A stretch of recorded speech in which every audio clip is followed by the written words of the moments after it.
Welcome to Energy Stew. This is Peter Roth, your host. And isn't astral traveling wonderful? Don't we love it? When was your last astral travel? Or you might ask me, when was mine? And I don't remember one. And you might not remember one either. Maybe we're just not astral travelers. We would like to be, at least I know I would. And maybe someday I will. And perhaps you too. In the meantime, let's talk to a wonderful astral traveler who's been on the show before, and he's written a few books that are terrific. He has a new book out called Dance of Heavenly Bliss, and the author is Garnet Schulhauser. Garnet, welcome to the show. Oh, thank you, Peter. Thank you for inviting me. Sure. I'm so glad that we could talk about your journeys, because this book has many journeys in it and many really revelations that you've learned in your astral travels.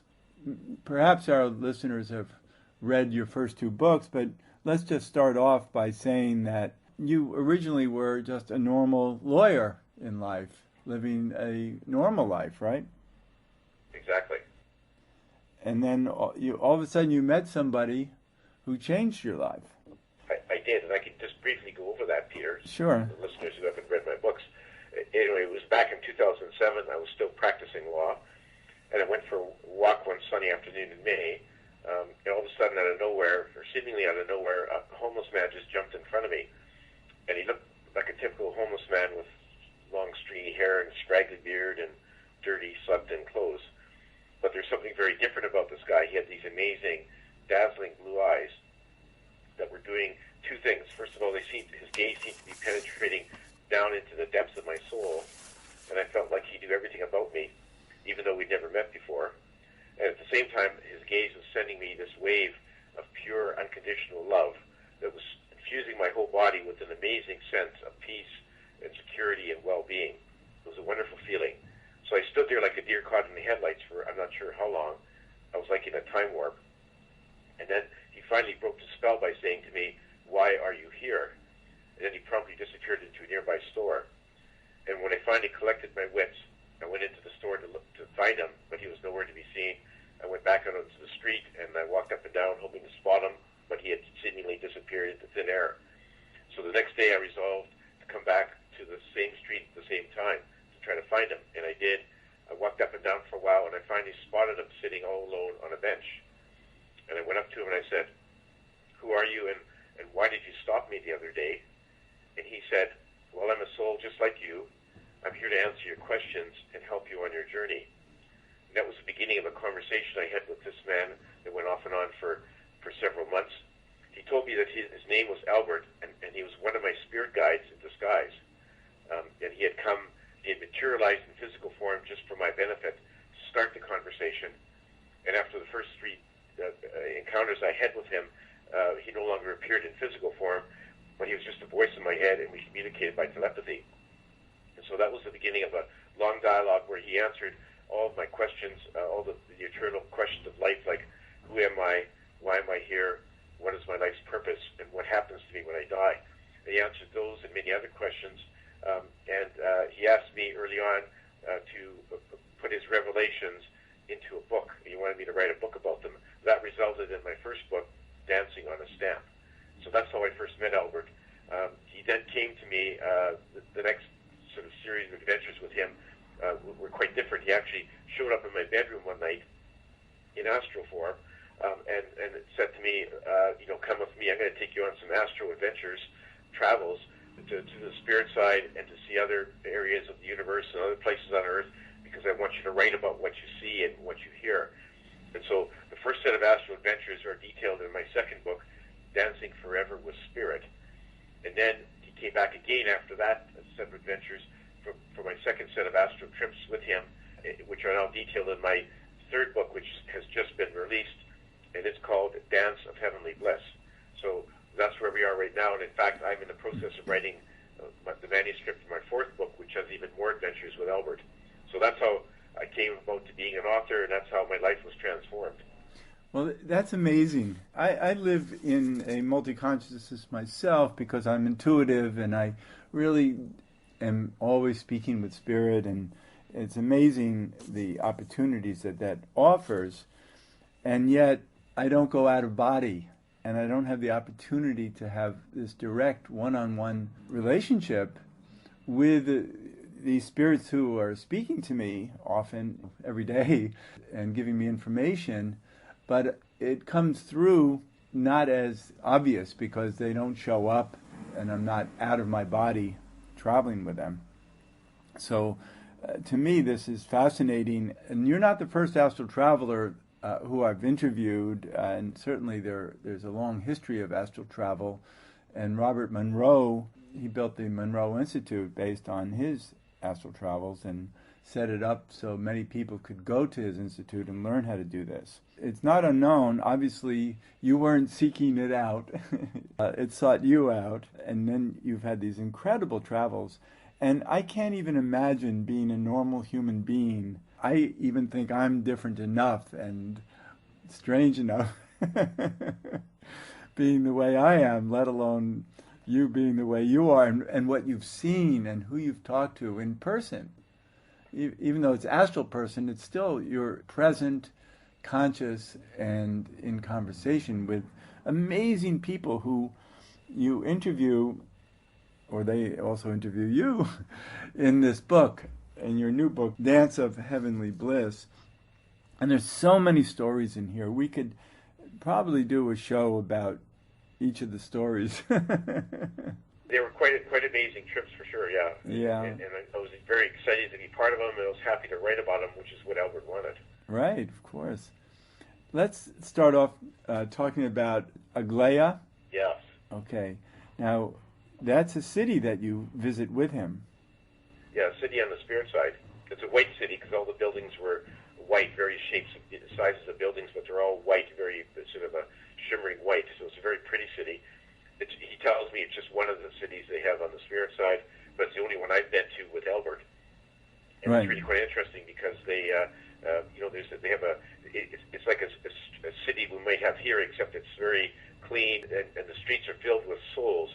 The interesting thing there is that the souls of the spirit side, according to Albert, can appear in whatever form they want to other people, and they will often choose to appear in the form of a previous life they had on Earth. So these lives are in various different countries, various different eras. So they're all dressed in these amazing different garments, costumes almost.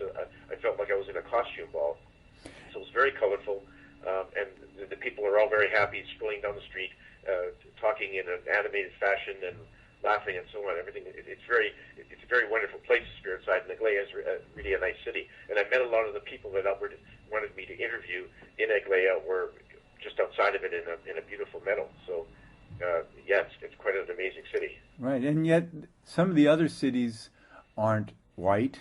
Some of the other cities out there, apparently, from other astral travelers' experiences, look like cities here, like New York City, for instance. And the people are busy doing what they do in those cities. It's, I guess, what it is out there, and you've learned about that, is that we can appear in any form we want, and so can reality in forms that have been created out there for us to experience, and we're part of that creation. Yeah, things happen very fast over there. He calls it thought creation. You can basically create things just by thinking about them, and this is applicable to anyone. So, there can be any number of different cities out there that some people have created, and the other souls just choose to be part of that creation. So I'm not surprised when you say that there are many other cities there. I expected that was the case, but he's always taken me to Aglaia for whatever reason, and so that's the only one I've seen. But I agree with you. There's probably hundreds of different cities on the spirit side created by different souls for different purposes.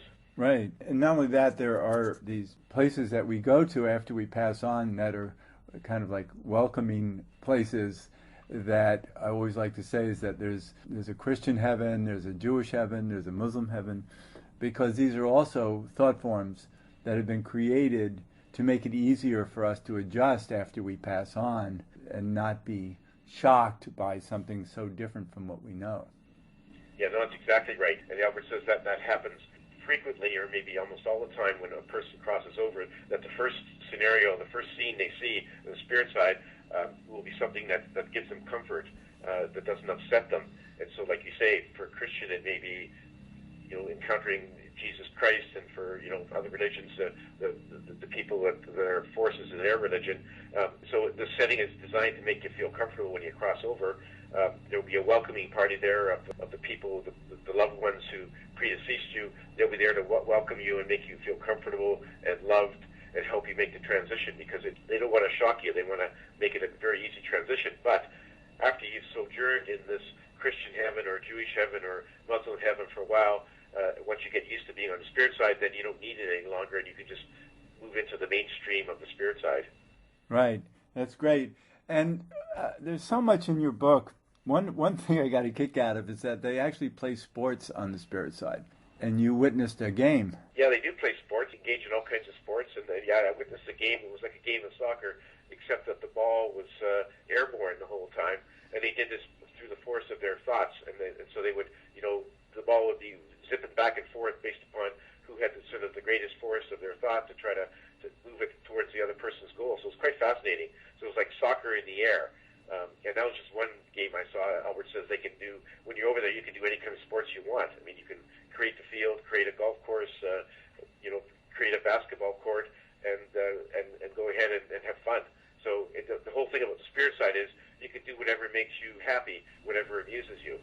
I guess you can also create a body of water to swim in or Absolutely. Boating. And there are some bodies of water that have been created, and you can utilize those, or you can go and create your own if you want to. You can swim in it and surf and fish. And, well, you wouldn't fish because that's not, they don't sort of condone a sport where you kill other animals. But I guess you can fish and throw them back into the water.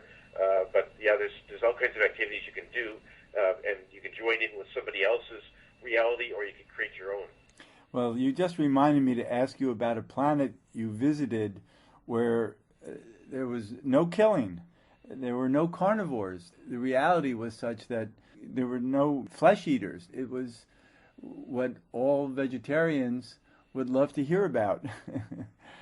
One of my previous lives on this planet is basically I had incarnated as a Mustang, a horse-like creature, and this is an experiment. The Galactic Council, who's responsible for seeding life on all the planets in our galaxy, they had decided to try something on this planet when it was ready for life to seed it only with herbivores.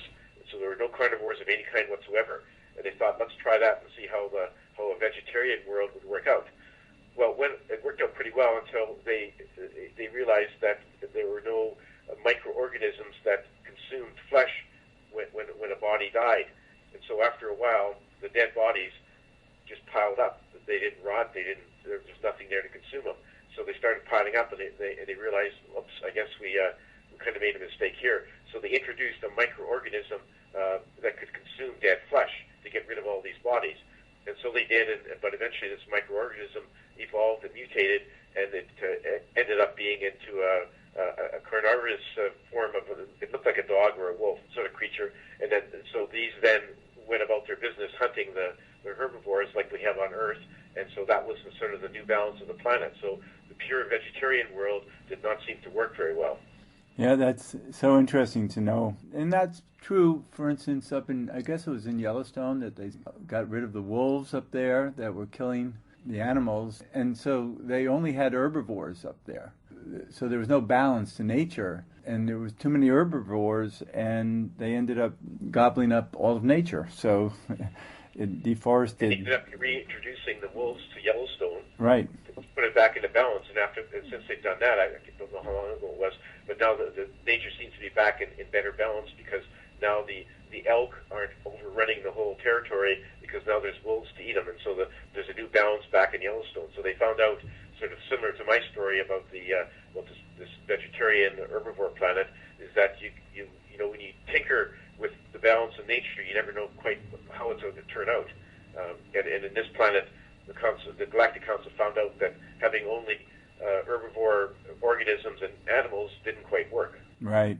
While we're talking about nature and forests and all that, you actually had an opportunity to learn about the Sasquatch and Bigfoot. On an astral trip that Albert took me to the Pacific Northwest of the U.S., and we sort of came down in a small meadow in the midst of a dense forest, and all of a sudden, from behind the trees came this tall humanoid, about 9 feet tall, had an ape-like head. Her body was covered with dark brown fur, and we communicated by telepathy. She said her name was Xana. She was a Sasquatch. She's a very intelligent, sensitive, feeling creature. And she said that the Sasquatch, under various names like Bigfoot and Yeti and so on, they've been living on all continents of the Earth except Antarctica, for eons. And they deliberately avoid contact with humans because they view humans as a violent and aggressive race. And so they don't want to get involved in our aggression and our violence, and so they just they live underground, come out at night, and try their best to avoid being spotted. Sometimes they get a little careless and somebody spots them, or they leave a footprint, but for the most part, they've been basically out of sight. And they have this, which he called sort of like an animal-sensitive radar that allows them to detect other living creatures for miles around, including humans. And so with that sort of radar, they're able to detect humans from a long ways off and go into hiding, and that's why they've been so adept at concealing themselves. And she just lamented the fact that it was too bad that humans, have succumbed to large part to the dark side of humanity, and they've been abusing other animals on our planet, abusing each other, and they just wanted no part of this. And she really hoped that someday humans would be able to see the light and change their ways. And at that stage, then the Sasquatch would come out of hiding, and hopefully then they could live in harmony with humans. So it's a very interesting contact. Sure, that's great. And then you also visited the Little People in Ireland. Yes, we went on another trip. He took me to Ireland, and there I met with a little person, about 3 feet tall, a beautiful little lady. She looked like a tiny, perfect China doll, exquisite. And she said that she was what they commonly call fairies or little people over there in Ireland. And she says they also were in hiding in underground cities, and they didn't want to have contact with humans for the very same reason. They viewed us as violent and aggressive. And she said that before humans arrived on their island, they were above ground and they could enjoy the sunshine and dance in the rain. And then when humans arrived on the island, they thought at first that they were just bigger examples of themselves. But they soon found out that humans weren't like them because we succumbed to a lot of violence and we abused other people, including them. And so they quickly had to scurry and hide underground, where they've been ever since. And they come out at night, and occasionally they're spotted again too, by humans. But she said, we're a peace-loving race. We want to live in peace with everybody around us, including humans. But we don't dare show ourselves because we're afraid that the humans will kill us and maim us and abuse us. And so they're in hiding. And they, again, like the Sasquatch, she said, God, I wish we could get to the point where humans would see the light and stop their abuse, and then we can come out once again to dance in the rain and frolic in the sunlight. So again, it was a similar story to the Sasquatch, that humans are, according to them, the humans are just bad news, and they have to avoid them until we change our ways. Well, how does Mother Earth feel about this? Well, Mother Earth is on side, and one of them I was to a cavern under the North Pole, where I actually had a conversation with Gaia, the consciousness of Mother Earth, which may surprise a lot of people that you think of Earth as just being inert rocks and soil and water, but no, there is a consciousness to Mother Earth. And so Gaia basically reiterated the same message to me, saying that before humans advanced past the Industrial Revolution, they didn't really cause any much pollution to speak of, and they just killed what they wanted to eat in terms of animals and so on. But since the Industrial Revolution, the pollution has escalated in a geometric fashion, and humans have become in some ways more abusive to the creatures on the planet. She says, look, at those other creatures are part of my family, just as humans are, and I'm really upset at the way humans have laid abuse on the other creatures on my planet, and I'm very upset at all of your pollution. You pollute my lakes and oceans and my air and my soil, and she said, I really need this to stop, because if it doesn't stop, and it's going to end badly. And she actually said that she has the power to increase the number of natural occurrences, natural disasters, as a way of fighting back, like hurricanes and tornadoes and floods and earthquakes and so on. And she says she's been increasing these over the last number of years, and it's her way of trying to wake humans up. It's a warning shot across our bow, and that's her way of sort of saying, okay, guys, you are trying to curtail your pollution, but you need to do a lot more because you're still spitting out too much of your noxious fumes and your toxic chemicals, into my atmosphere and into my waters, and it's really got to stop. So she basically on side with the Sasquatch and the little people. She really hopes that humans who have basically taken over the whole planet, hopes that we can change our ways. And so that was her message. It's amazing the opportunity you have. Is like you're an ambassador for humanity, but you're not getting any good news. Well, not from this source, but they, there was no sort of inherent hatred or animosity towards us. They really wanted to live in peace with us, all of them, and they just wish that humans could change their way. But they're very upset at the way we've been behaving, and so it did look pretty bleak. But Albert said, after that, I was kind of down in the mouth a bit because I'm thinking, this doesn't look good. He says that there's actually a lot of very good deeds going on in our world, a lot of acts of kindness that happen every day, acts of compassion that we really don't hear about.